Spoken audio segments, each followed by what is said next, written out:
L'éthique dans la pensée maïmonidienne. La question de l'éthique, quand on parle de l'éthique, a-t-on pour finalité une vie heureuse ou une vie qui serait conduite par la vertu? Lorsqu'on parle d'éthique, est-ce que c'est parler d'une communauté humaine ayant un comportement qui s'incarne dans les valeurs? Bref, la question de l'éthique, c'est que faire? Comment changer ma vie?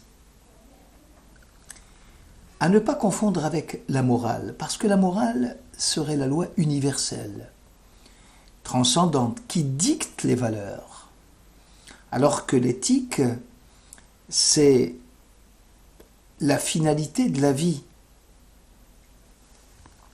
Quand les philosophes, par exemple, nous parlent de philosophie morale, si je vois le haut Moyen-Âge, les stoïciens, c'est l'exercice d'une morale, du bien, pour rendre l'homme heureux. Donc ce qui compte, c'est l'homme heureux, le bien. Pour Kant, le philosophe allemand, ce serait la morale du devoir et non du bien. Et ce devoir comporte une exigence d'universalité. Ici, nous, ce qui nous intéresse, c'est de dire que, aussi bien les stoïciens, Kant que la philosophie en général, la perception de Dieu métaphysique est absente. Or, pour le grand penseur juif du Moyen-Âge, Maïmonide, lui dit que l'homme n'est pas seul et que Dieu, pour essayer de paraphraser un penseur juif contemporain, Heschel, Dieu est en quête de l'homme. L'homme, dit Maïmonide, est responsable de ses actes devant Dieu. Ce grand penseur juif du Moyen-Âge, Maïmonide, s'est intéressé de plus près au questionnement, à l'éthique. Nous allons essayer de jeter un coup d'œil sur ce qu'il a écrit dans ses ouvrages et pour en faire la synthèse. Voyons les grandes lignes. Il écrit dans Hayad HaChazaka au chapitre 5 « Il n'y a pas, dit-il, de foi en Dieu sans la vertu morale. » Ou encore « Il y a lieu d'apporter un remède au corps, mais aussi une thérapie à l'âme » dans le Guide des égarés au chapitre 27. Ou encore « L'éthique se mesure à l'aune des attributs de Dieu » toujours le Guide des égarés, Moreh Nevuchim au chapitre 55.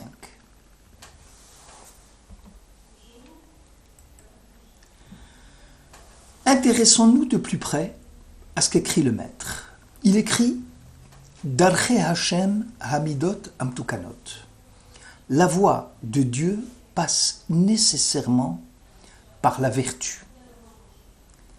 Nous sommes obligés, nous avons reçu l'ordre au Sinaï, de marcher dans les sentiers de Dieu. Comme il est marqué « Vehalachta bidrachav » marcher dans les sentiers de Dieu. Et le maître d'expliquer de quoi s'agit-il. Le principe de Mahu Afata, c'est-à-dire je dois avoir comme modèle de référence Dieu lui-même. Comme lui est compassion, sois-le. Comme lui il est compatissant, sois-le. Comme lui il est lent à se mettre en colère, sois-le à ton tour. Et lorsque je dis que Hachem Rahum Hanoun, qu'il est compatissant et qu'il ne se met pas en colère, ce sont les attributs que je donne à Dieu. Ces attributs-là sont appelés Derech Hachem. Donc pour le Maïmonide, dans Hayad HaChazaka au chapitre 5, Ce qu'on appelle les sentiers de Dieu, c'est essentiellement la vertu. Il va jusqu'à dire dans les 8 chapitres, dans les Shmona Prakim, que midot mushratot marchikot et adam et aboré. C'est-à-dire que lorsque la vertu est dévoyée, lorsqu'il s'agit de défauts majeurs, alors l'homme s'éloigne de son Créateur. Il dit que chaque fois que l'homme pêche, il crée une espèce d'écran qui le sépare de Dieu, et c'est ainsi que le prophète dit « Avonotechem mavdilim » ce sont vos fautes qui vous séparent de moi, dit l'Éternel. Donc, première conclusion, la pratique de la vertu et de la justice, la asot tzedaka ou mishpat, c'est la foi en Dieu. Donc, lorsque je dis de quelqu'un qu'il a la foi en Dieu, selon Maïmonide, c'est qu'il pratique la vertu et la justice. Tout se passe comme si foi et éthique étaient intimement liés. Et c'est ce qui caractérise les élèves d'Abraham Avinu, du premier patriarche. Lorsque tu veux connaître quels sont les signes distinctifs d'un Ben Israël, d'un fils d'Israël, eh bien, d'après Maïmonide, vois comment il se conduit, comment il se comporte. Parce que foi rime avec éthique. Et le renforcement de la foi ne peut se faire que par le renforcement du sentiment moral qui est en nous. Deuxième point que développe Maïmonide. Il y a, dit-il, le tikkun hagouf et le tikkun hanefesh. Il écrit dans le Guide des Égarés, au chapitre 27, « Il y a lieu aussi bien de réparer, d'apporter une réparation au corps comme à l'âme. » Le tikkun hagouf, on commence par le tikkun hagouf, c'est-à-dire comment enlever, extirper des hommes des valeurs comme celles de la violence. L'homme ne doit pas faire ce que bon lui semble, mais ce qui est utile à l'ensemble de ses contemporains. Ici, nous retrouvons la morale du devoir. Donc, chaque homme doit apprendre à avoir un comportement utile dans la communauté ou dans la société dans laquelle il vit. Le tikkun hanefesh, l'amélioration, la thérapie de l'âme, c'est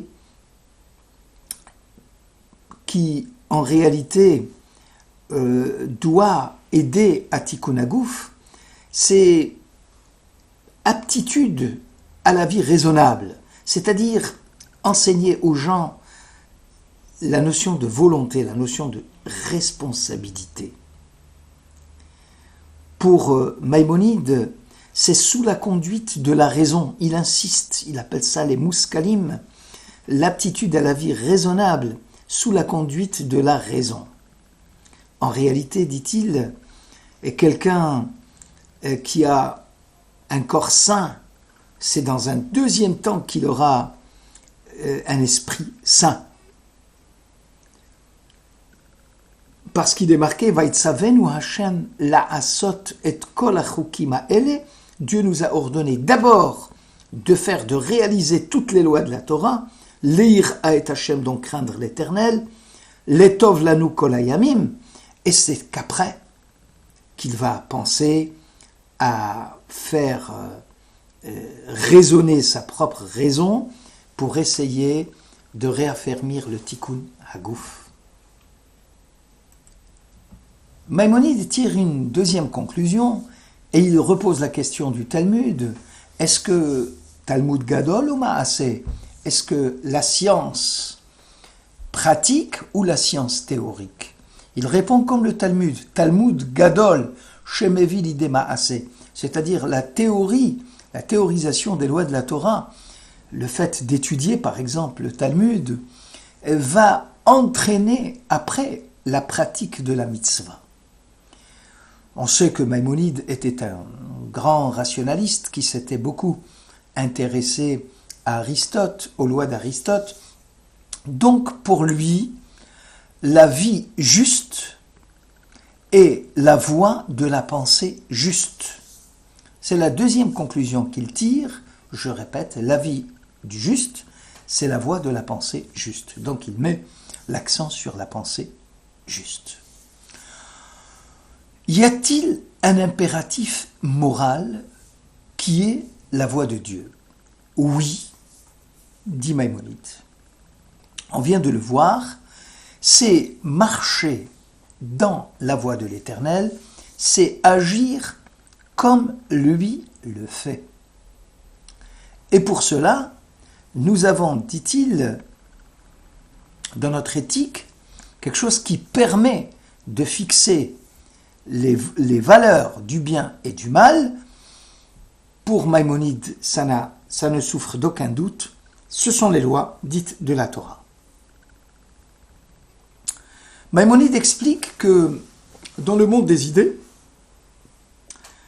lorsque on veut fixer des canons selon lesquels on doit se conduire, les philosophes pensent souvent à la conscience. Maïmonide ajoute, oui, mais la conscience selon la Torah. Et que ce qui est le plus important, on vient de le voir, c'est la voix de Dieu. Et la voix de Dieu ne peut apparaître que dans les 13 attributs de Dieu, et qui sont Dieu, El, Rahum, Vehanun, Erech Apayim, Verav Chesed, Ve'emet, les 13 attributs de Dieu que nous lisons et que Dieu a enseigné à Moïse, que chaque fois qu'Israël serait en faute, elle doit venir devant Dieu et chanter le Vaya'avor, que nous lisons 26 fois le Yom Kippour. Et dans ce texte, il y a bien évidemment les 13 attributs de Dieu. Donc la ligne conductrice du Derech Hashem, c'est les mitzvot de la Torah, et c'est surtout Dvekut Bemidot, c'est-à-dire adhérer, accepter l'ensemble des midot de Dieu. Conséquence, les actes de l'homme, dit Maïmonide, sont d'origine divine. Les valeurs de la Torah, contrairement aux lois humaines, sont fixes, ne souffrent d'aucun changement. Deuxièmement, le mode de vie du juif doit être en accord avec l'essence de l'homme créé à l'image de Dieu. Comme la source, c'est les midot de Hachem, c'est-à-dire les attributs du divin. Or, les attributs du divin, ce sont les attributs de justice et de vérité absolue. Troisième point, il n'y a pas lieu. C'est par ses actes que l'homme prend conscience de la réalité de sa vie. C'est par ses actes que l'homme prend conscience de la réalité de sa vie. C'est-à-dire, ici la Torah montre à l'homme que le but, aussi bien de l'aspect de rigueur de Dieu que du reste, que de la justice divine, ce n'est pas de punir l'homme, mais au contraire de le protéger, de lui montrer quels sont les fondamentaux du monde, afin que l'homme ne se laisse pas aller, par exemple, à la mécréance, à la violence, à l'injustice et à la souffrance. Le Mishpat, en remplissant un devoir sacré, nous représentons Dieu. Donc, chaque fois que je remplis un devoir, je fais une mitzvah, je représente Dieu. Par exemple, la justice. Faire en sorte à triompher la justice de toutes les déviances, c'est ressembler à Dieu. Et c'est cela, dommer l'eau. Parfois même, cette justice, si je veux aller dans le sentier de Dieu, doit être une justice qui va au-delà de ce qui m'appartient est à moi et ce qui est à toi est à toi. Mais la justice de Dieu, c'est ce qui est à moi est à toi et ce qui est à toi est à toi. C'est-à-dire que finalement, l'homme dépasse largement son ego. Ce n'est plus une existence embourbée sur elle-même, mais une existence qui s'ouvre aux autres. Et, conséquence, le risque de l'acte, lorsqu'il est immoral, est immense, car un méfait peut entraîner un désastre universel.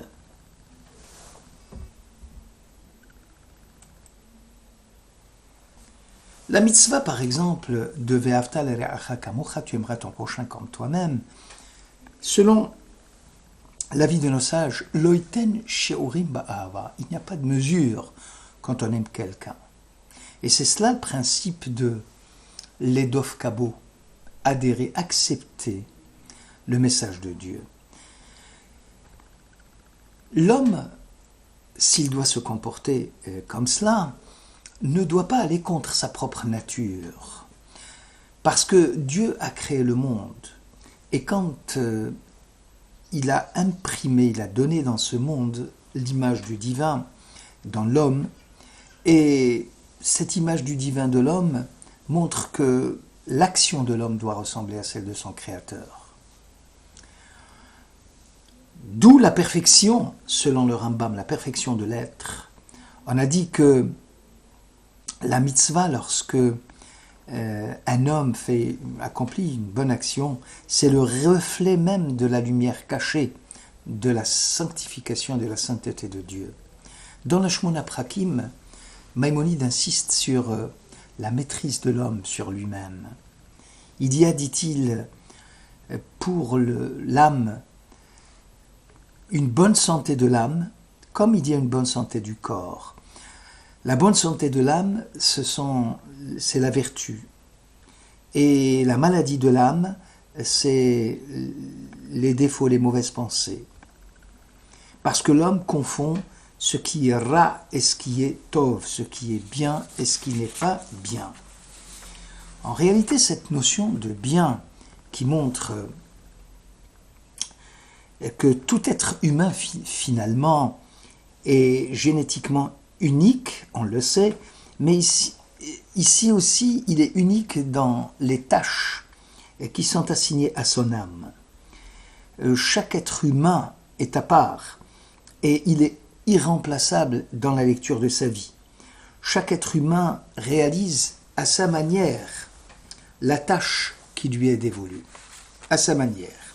Le principe fondamental de la vie, on le sait, c'est le mouvement, c'est le changement. Et la voix d'un homme implique souvent des oscillations de l'âme. Nous sommes tous confrontés, dit Maïmonide, tous les jours à ce rapport ciel-terre. Est-ce que je tends vers le ciel ou je tends vers la terre? Est-ce que je tends vers le divin, la forme, ou vers la matière? Est-ce que je tends vers l'âme ou vers le corps? Est-ce que mon rapport c'est vers le plus de cœur que de raison, ou inversement? Donc, l'essence de ma vie, de la vie de chacun, c'est ce fameux rapport de la vie, qui est le mouvement et le rapport à chaque instant. Ce rapport, je le retrouve aussi dans le doute, la naïveté. Est-ce que c'est l'étude qui prend le pas sur la prière? Est-ce que c'est la raison sur le cœur? Est-ce que c'est le questionnement sur l'émotion?